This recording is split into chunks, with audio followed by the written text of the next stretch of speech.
Let's get ready to mortgage. He is the prince of programs, guru of guidelines, master of matrices. He puts the fun in funding.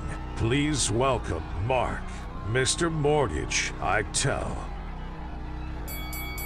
All right. My name is Mark Eitel, and you are listening to the Mr. Mortgage Show. And you, my friends, are in the right place if you want the data, the real data, not the headlines, but the data, the information, the tips, the tricks, the strategies that you need to make better real estate and mortgage decisions for you and your family. We do this each week. We dive past the headlines into the real stuff and get you that info. And we also answer all your questions. So that's always my favorite part of the show. So we're going to encourage your specific questions. Hey, but before we get started, I just wanted to say a special thank you to Willow Title Services. They've joined the Mr. Mortgage Show as a sponsor. You'll hear us running commercials for them now. And the Willow team's amazing. They've been around for a long time, probably as long, if maybe not longer than I. But I'll have to check into that with them when we talk more later. But yeah, Willow Title Services is on board now as a sponsor. They are based in Boynton, but they close real estate transactions all over the state. And Heather and her team do an amazing job. So I'm going to encourage you to reach out to them if you have title questions.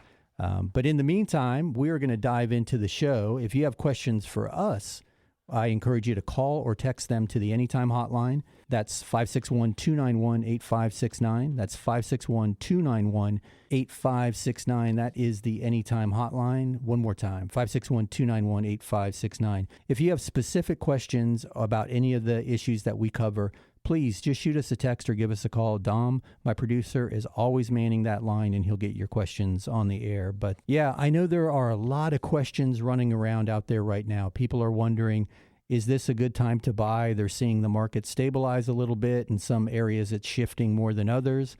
And there's just a lot of question. Is it a good time to buy? Should we wait? What are rates going to do? If I'm going to sell, is now the time? Have we reached the peak? And this is my last chance to hit a home run. So we're going to dive into all of that this week on the show. So hang in there with us. Grab a cup of coffee. Spend the next hour, and you will walk away with some good information. I want to get started with some headlines. A lot of the headlines this week were around housing supply numbers increasing. So we've been in this cycle for so long that there was very little inventory, and that lack of inventory is what really pressed prices and home values skyrocketing. And that's simply because of consumer behavior. When there's not much available, you overpay for it. And we've talked a lot about it in the past, the supply and demand really driving this market. But I found this article super interesting because on the surface, it really kind of gives you the impression that we're at that tipping point where there's a ton of supply and, buyers are going to be able to hit home run deals. But if you read the data, there's a couple of key reasons why inventory numbers are up. It's not just because a ton more sellers are coming to the market. Actually, just a few more sellers are coming to the market. And I want to explain. So the numbers are just 1% greater than the 2017 to 2019 pace is the seller activity. So pre-pandemic, we're 1% greater. So if there were 100 homes on the market, now there's 101. So obviously, that's not enough to dictate this big surge in housing inventory headline. What the interesting part about this is, it looks like the increase in interest rates, as well as all of the other inflationary pressures, are starting to put a bit of the damper on the buyer side, or at least on the demand, because there are 16% fewer pending sales. And I was thinking about this on the way in this morning. And if you listen to the show for any length of time, you know that I am a very basic, born and bred Florida. I say hillbilly, even though we don't have hills. I'm just, I think in very simple pictures. So I was trying to come up with an analogy to adequately explain what an active listing is versus a pending sale versus a closed sale, because a lot of people have a hard time understanding all of that. It's a lot of, real estate lingo, if you will. And I was thinking about Publix fried chicken, and don't ask me why, probably because I love Publix fried chicken. And if you're listening to this show anywhere other than the Southeast, you probably don't know what Publix fried chicken is, but man, oh man, you're missing out. I don't know what they put in there, but it's magnificent. So if you see 8 or 10 people clustered around that case, you come into Publix and you're navigating through the deli section, and the old guy in front of you just wants a pound of ham, and you're kind of elbowing around him to get to the chicken case, and there's no chicken, but there's 8 or 10 people standing there, and 2 boxes of chicken come to the case ready to be sold. Well, that was the market we were just in. Those 8 or 10 people were fighting for those 2 boxes of chicken and overpaying for it and willing to pay cash and getting silly in order to get that home to their kids, that fried chicken. Well, now we're in a market where 1% more than 2017 through 2019's worth of chicken. So 1 extra box of chicken is going in there, but 16% less people are standing there wanting to buy it. So an active sale is that box of freshly, deliciously fried, golden brown Magic Publix chicken in the case. That's an active sale. A pending sale is when somebody picks it up and puts it in their cart. It's no longer available for someone else to grab, yet it hasn't been purchased yet. So that's a pending sale. So what was happening was, for every box of chicken that went to the case, there were so many people standing there that it was almost instantly going into someone's cart. So active listings were down, pending sales were up, and that's what created the frenzy that we were in. Now it's much, much more balanced, and there's 16 fewer people, if we're using the number 100, pushing their cart through Publix with that box of chicken in their cart. So active listing, pending sale, that's the best way I can describe or at least my favorite way, because I get now I'm going to leave the station when I head home and grab some Publix chicken for today. And hey, it's the perfect weekend for it. I hope everybody has some amazing 4th of July plans for the weekend. So that's my old Florida hillbilly analogy with active listings and pending sales. And the reason why it's pending and not completely pulled out of inventory is because somebody could abandon that sale at any time and put that chicken back in although I don't know that I'd want a secondhand box of chicken, but that's what happens. I mean, we see contracts canceled often for a whole host of reasons, and then it goes back into inventory. So I hope that helps. The interest rates, as well as the inflationary pressures on the buyer and the overall housing costs, have kind of slowed the buy-side demand down a little bit.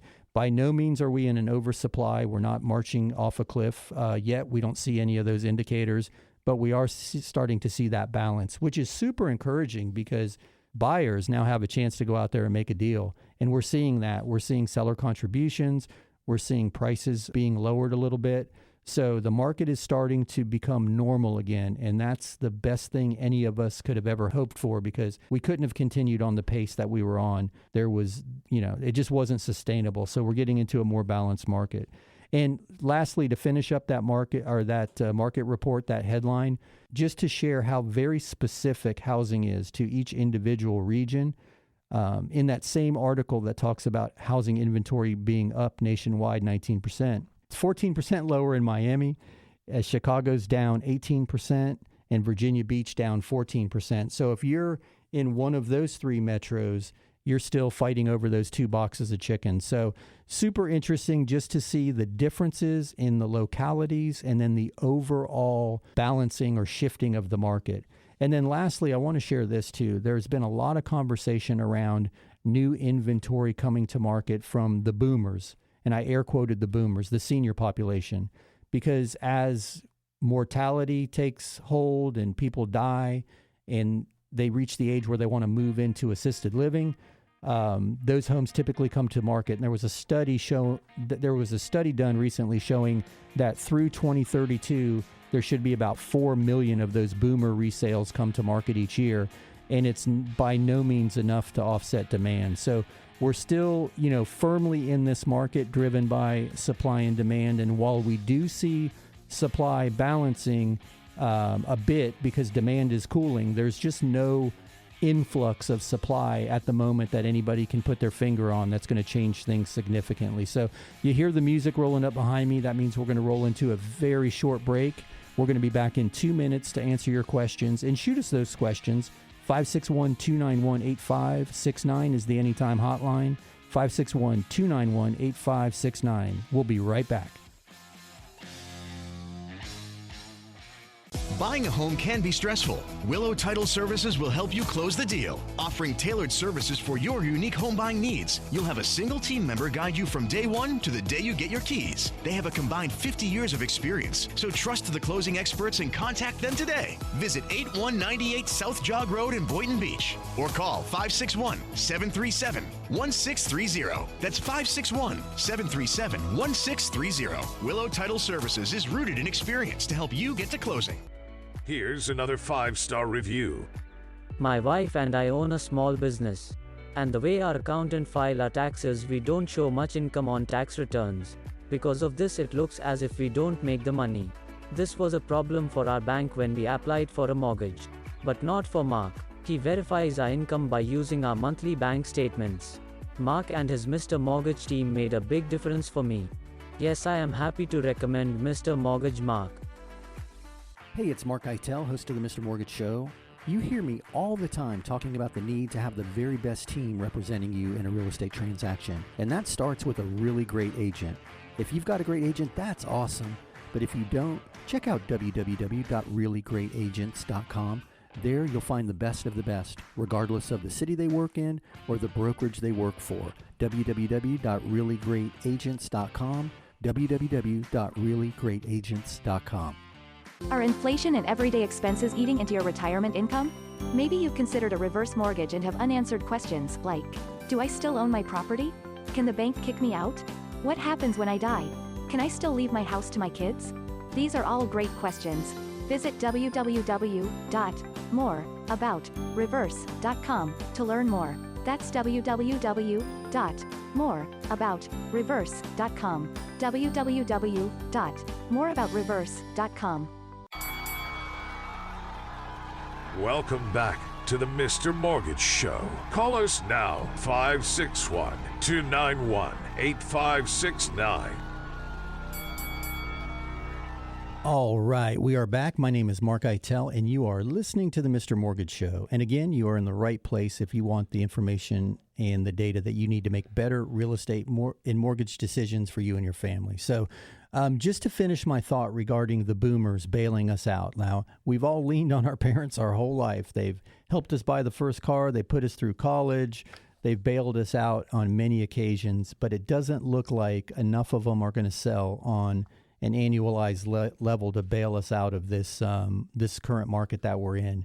Again, I mentioned the article states that through 2032, they anticipate 4 million boomer resales. And that's the older couple or individual who's aged in place to a point that they're now going to sell the property and downsize rather. And I want to touch on that. One reason why I don't think the number's even going to be 4 million, a portion of my practice is built around reverse mortgages. We serve the senior community and assist them in getting access to their equity to offset their expenses each month. And right now, the fixed income senior is getting crushed by inflation. So we're talking to more and more people in this category than ever before.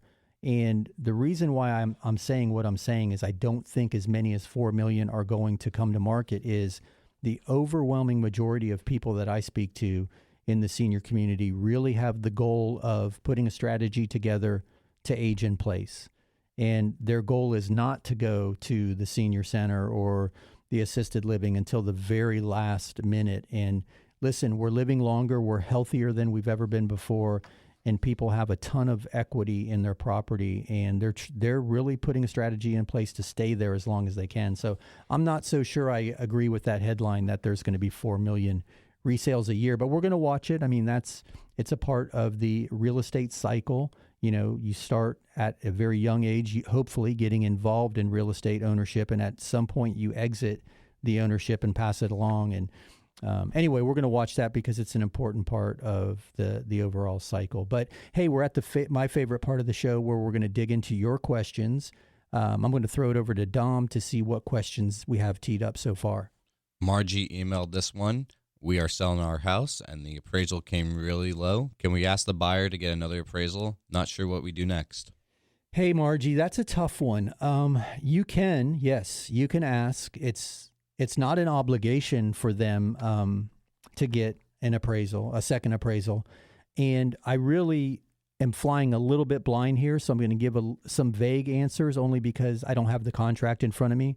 But coming out of this real estate cycle that we've been in, there were people who waived their appraisal contingency, meaning they were going to agree to buy the property regardless of the appraisal.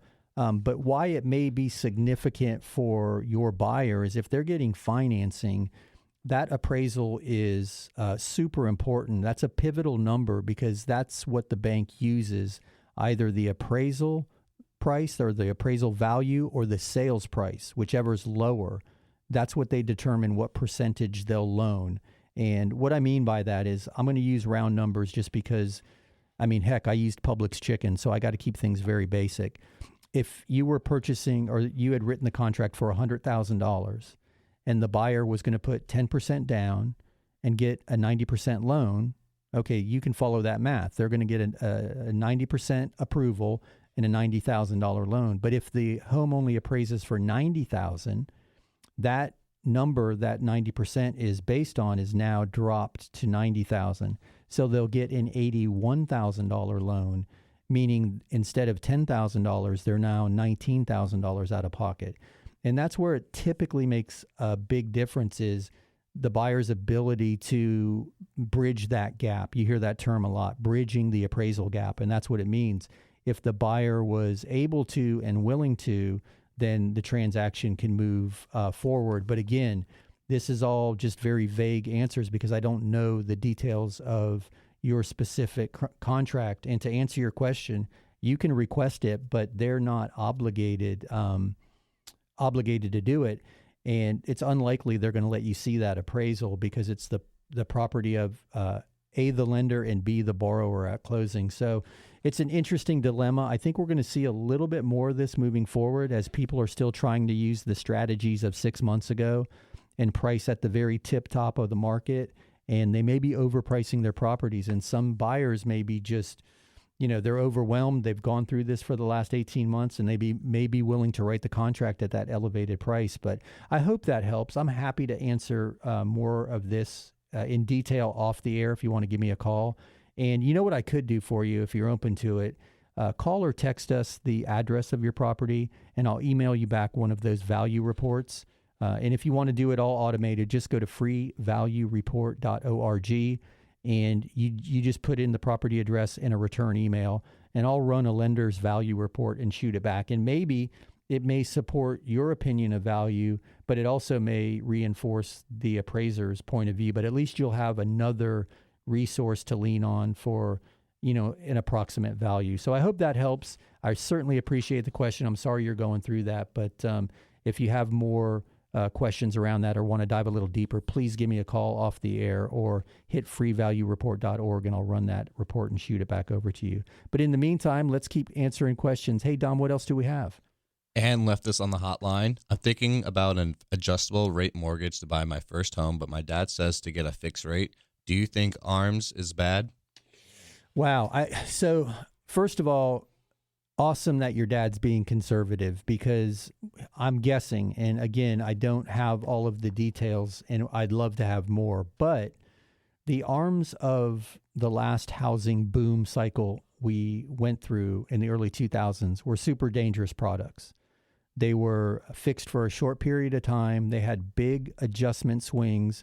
Oftentimes they were interest only and then became fully amortized. And what that means to you is when it adjusts and that interest only period expires, quote unquote, payment shock hits you. There's payment shock involved and your payment can jump considerably.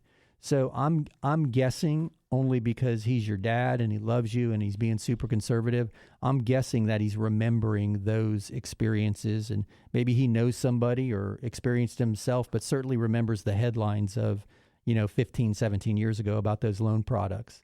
The ARMs of today are very different. So the ARMs of today aren't interest only. They have moderate caps. They're fixed for 5 years, 7 years, 10 years. They're very, very safe by comparison. So to answer your question, I don't think ARMs are bad. I really don't. I think used well, they can even benefit you long term. I know many people who took adjustable rate mortgages or ARMs during the height of the market in 2005, And once their payments started to adjust, it's gone down every year until the cycle that we're in now. So it actually benefited them to be in an ARM. The short answer is they're not dangerous. My inclination is Dad's being conservative and looking out for your best interest because of what happened in the past. But I would love to talk to both of you if you have additional questions and just really dissect the worst case scenario of a current adjustable rate mortgage moving forward, factor in all the maximum adjustments and the adjustment period so you could see for yourself. I mean, listen, if you don't intend to hold the property for more than say 5 years and you get a 7-year adjustable rate mortgage, then you're never going to own it when it starts to adjust. So there's some strategies you can work around it. The interest rates are a little bit lower, so a lot of people are looking to those now. But I hope that answers your question. And while we're on that, I want to touch on the difference of the market now. In addition to the adjustable rate mortgage products, which were super dangerous in the early 2000s, they were underwritten poorly. People stated their income. Let's be honest. They lied about their income. They lied about their assets. And then they took an adjustable rate mortgage with an interest-only period that allowed them to purchase a home they were never qualified for. The adjustable rate mortgages and the market environment that we're in now is so wildly different. You're fully underwritten. We're looking at income, we're looking at assets, we're looking at credit, we're looking at the fully indexed adjustments to make sure that you're qualifying for the loan program and that the loan program is not going to be the source of your problem moving forward if there is a problem on your horizon. So I hope that answers your question. I would love to talk to both you and your dad. We could jump on a conference call during the week and I can just give you an unbiased third-party opinion and talk about what happened then and what we're seeing now and hopefully guide you through the transaction. So great question. Thanks for shooting it over. You hear the music. That means we've got another 2-minute break that we're rolling into. When we get out of this break, we're going to get into more of your questions, which is always the favorite part of my favorite part of the show. So we're going to see you in 2 short minutes. Thanks. Buying your home is likely the biggest transaction you'll ever make. With stakes that high, you need certainty. Willow Title Services strives to take the stress away by providing a single point of contact with clear communication, resulting in a painless and positive experience. Willow Title Services has over 50 years in industry-leading and closing techniques, rooting them in the experience needed to get you to the close. Call Willow Title Services at 561-737-1630. That's 561-737-1630. Here's another 5-star review. We started our loan with a different company. They said we were approved, but at the last minute they told us there was a problem. I still don't know what went wrong, but thankfully our real estate agent told us about Mark. I was pretty stressed, but it's the perfect house, so we gave Mark a shot. He got it done. I'm not sure what was different, but I don't really care. We even got a better interest rate and with less money out of pocket than the first guy quoted us. It was a great surprise. Yes, I'm happy to recommend Mark and his Mr. Mortgage team. Hey, it's Mark Eitel, host of the Mr. Mortgage Show. You hear me all the time talking about the need to have the very best team representing you in a real estate transaction. And that starts with a really great agent. If you've got a great agent, that's awesome. But if you don't, check out www.reallyGreatAgents.com. There you'll find the best of the best, regardless of the city they work in or the brokerage they work for. www.reallyGreatAgents.com. www.reallyGreatAgents.com. Are inflation and everyday expenses eating into your retirement income? Maybe you've considered a reverse mortgage and have unanswered questions like, do I still own my property? Can the bank kick me out? What happens when I die? Can I still leave my house to my kids? These are all great questions. Visit www.moreaboutreverse.com to learn more. That's www.moreaboutreverse.com. www.moreaboutreverse.com.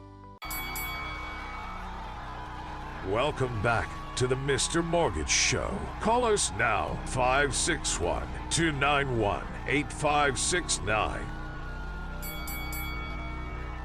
All right, we are back. My name is Mark Eitel. You're listening to the Mr. Mortgage Show, and each week we answer all your mortgage and real estate questions so you can march out there and have the information you need to make better real estate and mortgage decisions for you and your family. And hey, Ann, regarding that question you just asked me, Dom shot you over a text with my office number on there so we can dive deep on that. Tuesday I'll be in the office. So give me a shout and I'll be happy to answer all your questions and your dad's too. So hopefully that helps. But speaking of Dom and questions, I'm going to toss it over to him for another one. Michelle sent this text. My husband and I need to pay off some debt with a refinance. What is the maximum percentage we can borrow without a cash out refinance? Hey, Michelle, that's a great question. So if I'm hearing you correctly, you're asking how much of your current equity you can borrow. So the rule of thumb, and you're going to hear a term out there called tappable. Tappable equity is 80% of your value minus your current mortgage amount. So I don't know, I'm going to use some real round numbers. If the house is worth $1 million, let's just say, and you have a $600,000 mortgage, you can go to $800,000 or 80% of the million, which means you have $200,000 of tappable equity. So we could do an $800,000 loan and pay off $200,000 worth of debt, and just use those numbers proportionate to whatever your situation is. But 80% is the rule of thumb for a cash out refi, and you can pay off all kinds of debt with it, and you can pay it off at the closing table. And hey, I want to throw that out there because sometimes that's actually required. If you're carrying a lot of debt and you apply for a mortgage and they tell you that your debt to income, your DTI ratio is too high, well, we can calculate, all right, what is the DTI or the debt to income if we pay off that car, if we pay off the boat, if we pay off the credit cards. And actually, this works for a purchase too. If the seller is giving you a contribution and you've got to pay some stuff off at the table to qualify, all of that money can go into a basket and be allocated in different ways to help you. So I'm going down a path now. I'm chasing a rabbit down a trail, or a squirrel, I guess. But I just wanted to throw that out there because if you need to pay debt off to qualify and you're cashing out money to pay the debt off, we can do it right at the closing table. And the title company can write a check to American Express, to rvfinancing.com, or whoever these creditors are that you want to pay off. So your DTI comes down and you qualify, and it's all handled as one transaction. So I throw that out there only because that's a little known and often misunderstood strategy to getting someone to qualify with a debt to income ratio issue surrounding a cash out refi. Wow, that was hard to say. I guess I need a second cup of coffee. But anyway, I'm going to throw it over to Dom for another question. I hope that helped. But yeah, let's keep it going. We have a question from Dan. Are interest-only mortgages still a thing? Can I get one on a rental property? Hey, Dan, you're as old as I am. You remember the interest-only mortgages. And I was just talking a couple questions ago about how bad they were in the adjustable rate mortgage world. Yeah, so to answer your question, they are still a thing. And they're designed right now for investment property. So it will work on a rental property. And it's a 40-year term with a 10-year interest-only period and then a 30-year amortization. So it's designed for an investor to buy a property, get it cash flowing, get it performing well before they have to service the fully amortized debt. And the nice thing is that the 30-year amortization rather, starts at year 11. So you have 10 years of interest only. So you have the lower payment for 10 years and allows the property to cash flow. And a lot of guys use them and never get to the fully amortized period. They'll just sell the property, 1031 exchange it, and keep moving the money into other properties, always servicing the debt at the minimum interest-only payment. But unlike the dangerous loans of last time, there's no negative amortization. You're paying the full interest only. And it's designed for somebody who understands investment properties and mortgages. But yes, interest-only loans are out there again. And if you have questions, I'll be happy to answer them in more detail for you. Just give us a shout during the week. They do carry a slightly higher interest rate, but the payments significantly lower because it is interest only. But hopefully that answers your question, Dan. Just hit me up during the week if you need more info. But in the meantime, let's get to some more questions. This text had no name. I want to sell my condo to my son. What's the best way to structure this to minimize his costs and my capital gains? So I'm so old that when Dom said text with no name, I started thinking of that song, Horse with No Name. Now, I'm not that old. I heard it as a kid. Yeah, my parents were listening to it in the car. But anyway, good question. There's a couple of strategies. One that we're seeing, the most commonly used strategy, is just a gift of equity. And there's no limit to how much equity you can gift your child or your son in this instance. And I don't know what your strategy is. Do you want to pull some money out of it for yourself, or are you just trying to, transfer it to him as cost effectively as possible? Because then you could lower the sales price, gift all of the equity as long as it's at least 20% of the purchase price. Then he's going to have no mortgage insurance and he won't have to come out of pocket with much, if any, money. But you can also cash out money. If, let's say, the property's worth $500,000 and you have a $150,000 loan, you could gift him enough money to get him qualified, and the rest could go to you. He could buy it from you for $500,000 or $400,000, but you could also sell it to him for $200,000. So the gift of equity strategy seems to be the one we see most often when a parent wants to sell a property to a child. And the sales price can fluctuate, and the equity amount can fluctuate based on the needs of the transaction. And also, too, remember, you mentioned something about your capital gains. As an individual in Florida, if you've owned the property for more than, I think it's 2 of the last 5 years, I'm going to direct you to, or 3 of the last 5 years. I'm doing this from memory at the moment. I'm going to direct you to a real estate attorney for a clearer answer on this, but you have no capital gains on the first $250,000 of gains, not of what you're walking with. So if you paid, $100,000 for a property and you're selling it for $350,000, that's $250,000 right there. That first $250,000 is gains free, and that number is $500,000 for a married couple. So, but speak to a real estate attorney or a tax attorney about that, because I am neither. But I hope that answers your question, and I hope it helps. And congratulations on gifting your son the property. I think that's very cool.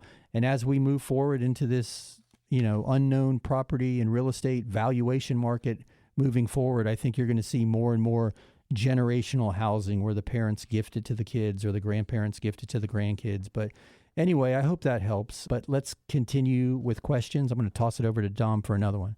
This one is from Tom. After I sell, how long do I need to wait before I could get another FHA loan? Okay, so that's a great question, Tom. Are you ready? Okay, all together, let's hold our breath. Okay, you've waited long enough. You can get back-to-back FHA loans. You don't have to wait a period of time. And where that became confusing for a lot of people was FHA became the loan of choice for first-time home buyers. And the initials almost make it sound like a first-time home buyer program. And it's great for first-time buyers. And the guidelines determine a first-time buyer by someone who's not owned a home in the last 3 years. So I can see how all of that together makes it seem like you can't have 2 FHA loans within 3 years of one another, but that's not the case. You can sell today and go out tomorrow and get a new FHA loan. Actually, it's uncommon, but you can have 2 FHA mortgages at the same time. There are only a couple of exceptions to the rule, and one is if you relocate and your new location for employment is more than 100 miles away from your previous location, then you can buy the new property. They have to be 100 miles or greater apart. And you can have an FHA loan on the purchase and keep the old or the existing property. And the other is if your family size or your family unit changes significantly and the current property no longer meets your needs, that exception can be granted on a case-by-case basis, and you can go out and buy another property with an FHA loan. So in rare occasions, you can have 2 FHA loans at the same time, but to answer your question, there's no required time gap in between FHA loans. So hopefully that answers your question, and I appreciate you shooting that over.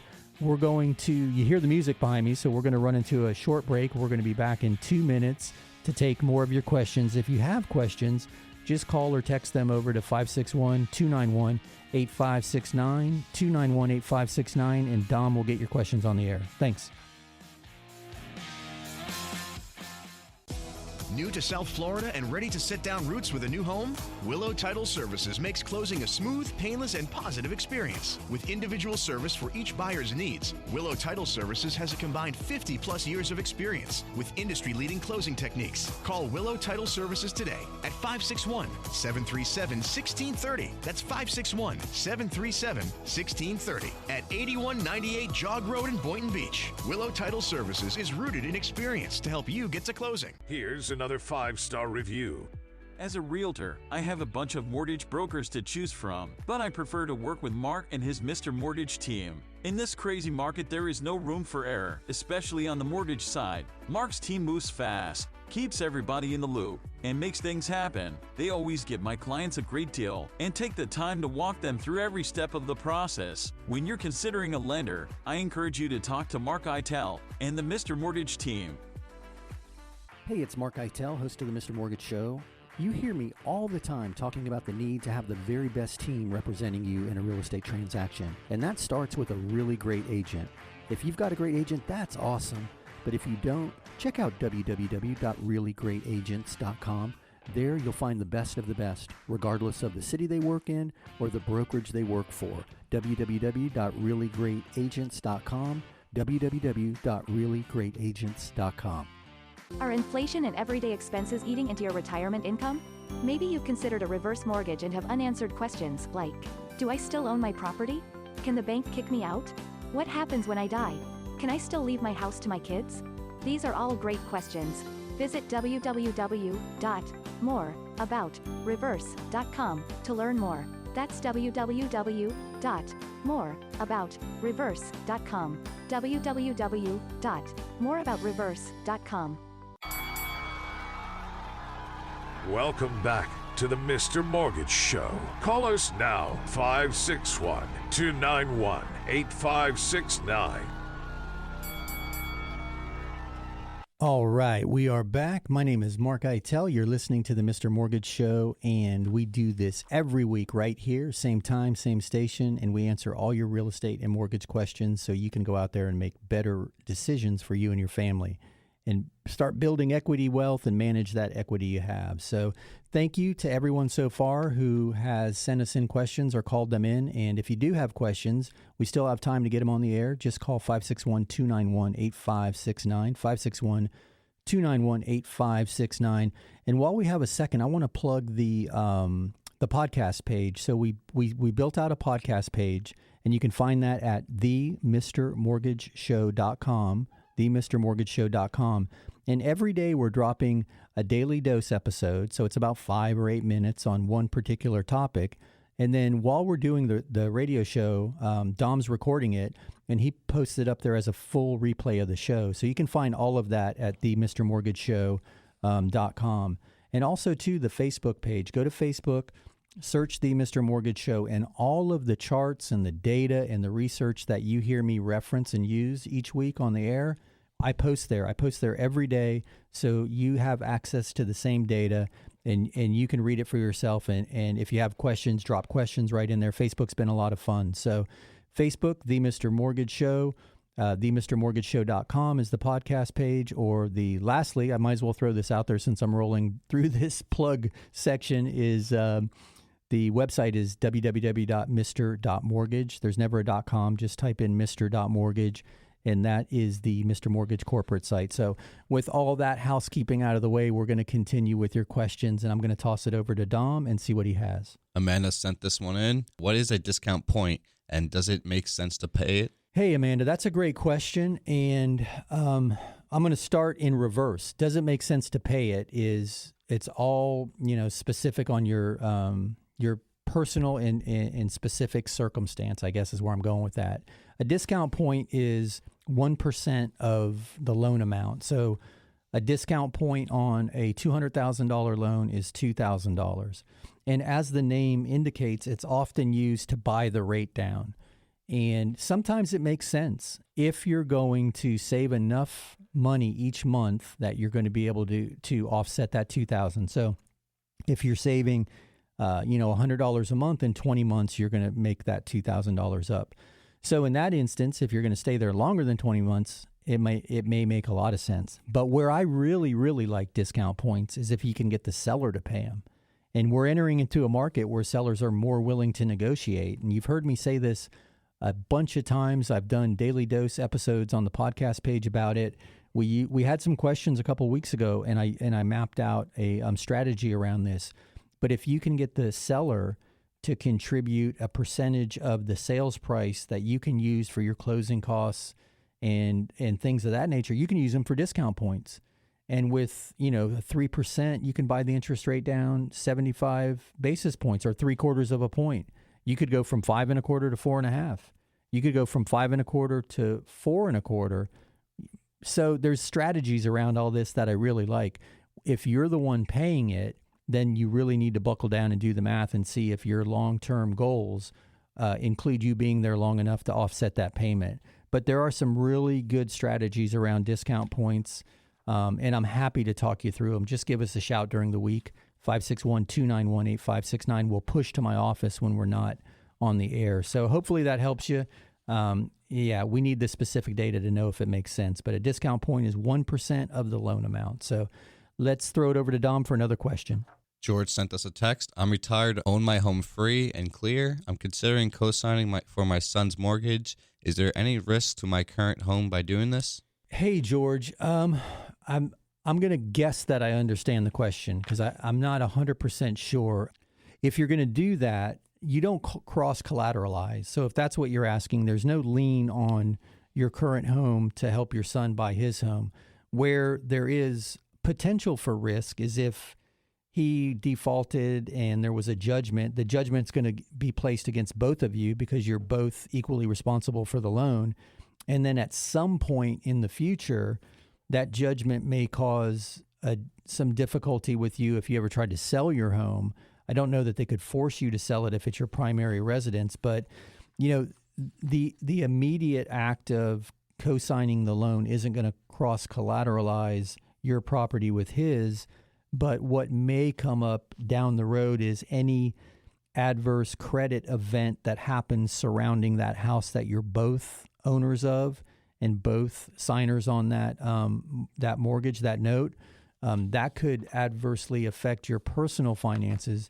And if it went to judgment, it would be on you as well. So I would encourage you to call a real estate attorney about that just to get a more specific answer. But if your question was around cross-collateralizing your property and his, that's not an issue. That won't happen. But hopefully that helps. I know it was a confusing answer, but I didn't completely understand the question. If you want to call back and give us more details, you're welcome to. But I'm open to talk to you more about it if you need further discussion. So anyway, let me throw it over to Dom and see if we have another question. We do. Here's one from Vinny. We're moving here from Chicago. I own my company there and we'll keep it, so my income will stay the same. Could I get a mortgage now or do we need a rent first? My cousin Vinny. Actually, I don't have a cousin named Vinny from Chicago, but for some reason that movie popped into my head. And I don't know why I picture Vinny being a moving contractor in Chicago. Sorry, Vinny, for any stereotypes, my man. I appreciate you being a listener and certainly appreciate you sending us the question. So here's the thing. Can the business operate in Chicago without you? And can it remain as profitable without you? Meaning, is there a general manager already in place? If it's a physical, staffed in place type of business, that would be a question. Can you run it remotely? We've done transactions for some very high-end interior designers who were based in California, but their projects were all over the country, so they typically flew to the different project sites, and they essentially managed their national practice remotely from California. So they were able to relocate and keep the business based out of California because they owned a showroom there, but they operated it from Florida, and instead of leaving LAX to fly to their clients' homes, they were leaving Miami International. So that was an interesting situation there. So those would be my questions. Can you operate it remotely, or can it function without you being there every day? And if either of those answers are yes, then yes, you can leave the business in place and still use that income to qualify down here. And I had a super cool, interesting. That's a lot of adjectives right there. This week where we had a gentleman from California, and Dom, you might have heard of this. I've never heard of Turo, the car rental. Have you ever heard of that app? Yeah. Yeah. So he did a really cool thing during COVID. He lost his job and discovered this app, and he went out and he bought two. What are the little Fiat 500s, the little cars? And he put them on the Turo app. Well, it's been 18 months. He has 14 cars free and clear, and he's making, I'm not going to disclose his income, but it was super surprising. and he's hired a garage that he can park the cars at. They service the cars, and he just manages the app, the insurance, all of the financing.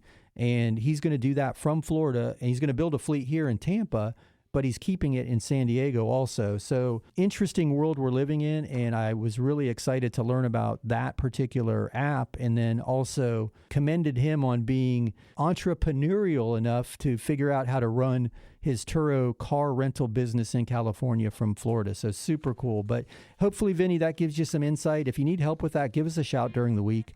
561-291-8569 will push to my office during the week. So, and yeah, if anybody wants to check out a new car rental app, check out Turo. I guess what happens is you rent privately owned vehicles. So it was a really interesting conversation I had with him. But you hear the music. That means we are heading into a break. It's going to be 2 very short minutes. On the other side of this break, we're going to continue with your questions. And if you have questions, just give us a call, 561-291-8569. That's 561-291-8569.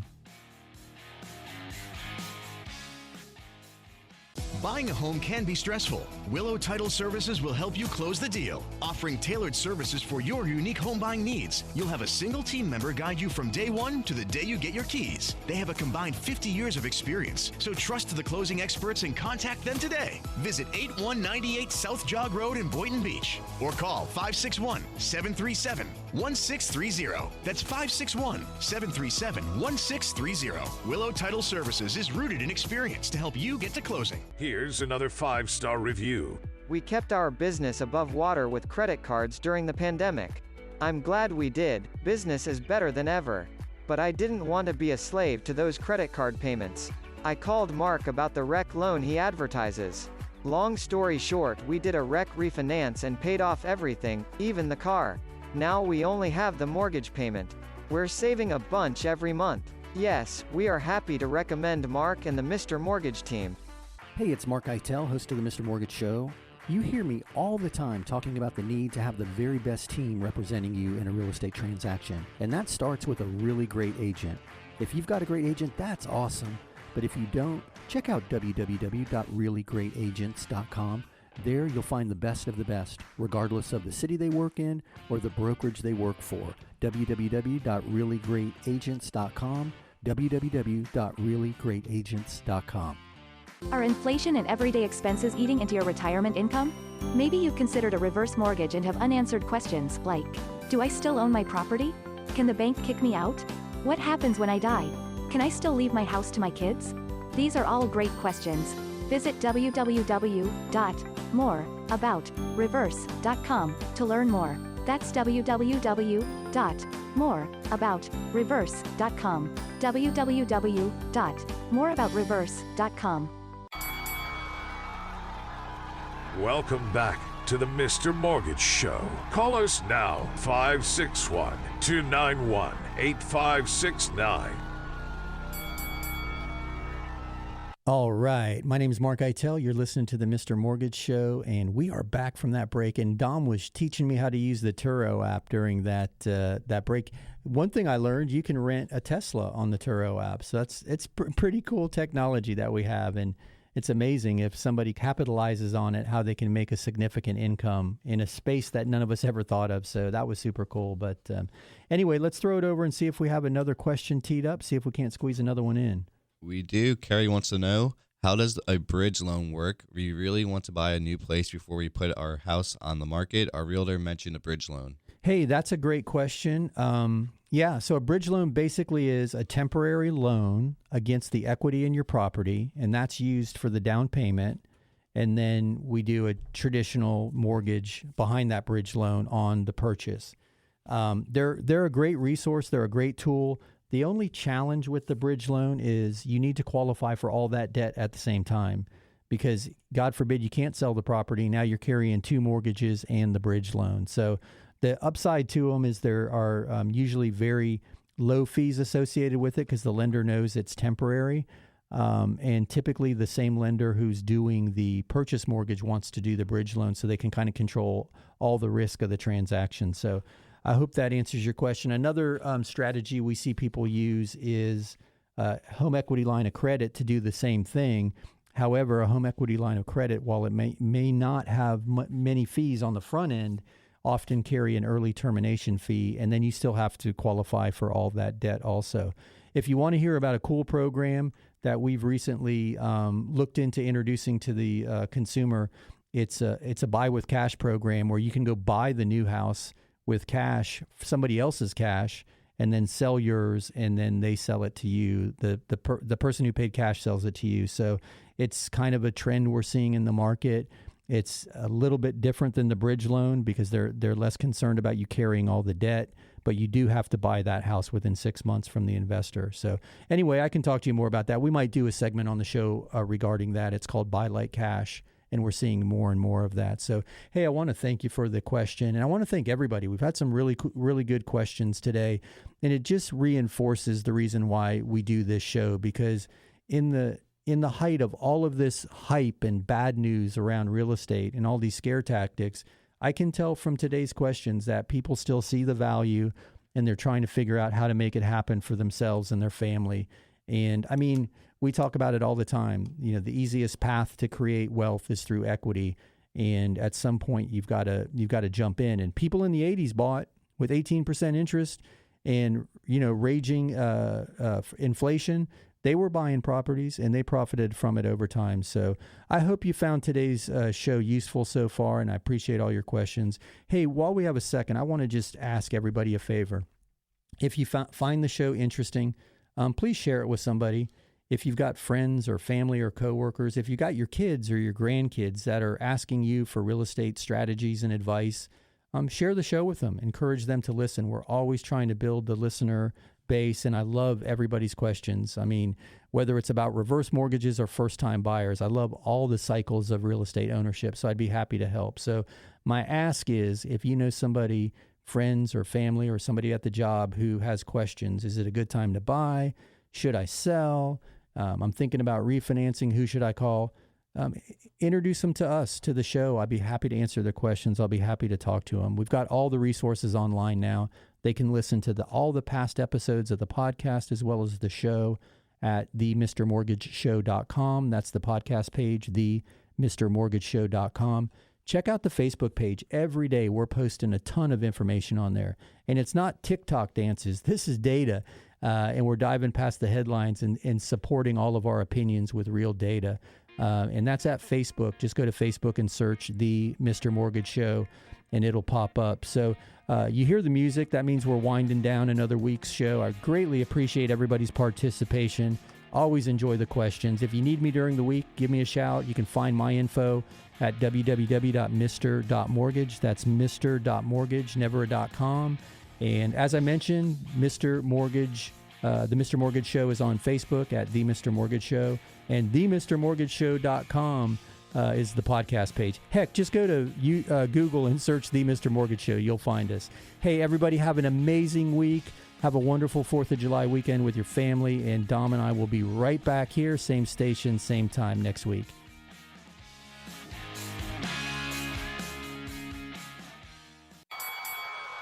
That's a wrap. Join Mark Eitel next week for more thrilling, edge-of-your-seat discussions about real estate and mortgages, right here on The Mr. Mortgage Show. Are inflation and everyday expenses eating into your retirement income? Maybe you've considered a reverse mortgage and have unanswered questions like, do I still own my property? Can the bank kick me out? What happens when I die? Can I still leave my house to my kids? These are all great questions. Visit www.moreaboutreverse.com to learn more. That's www.moreaboutreverse.com. www.moreaboutreverse.com.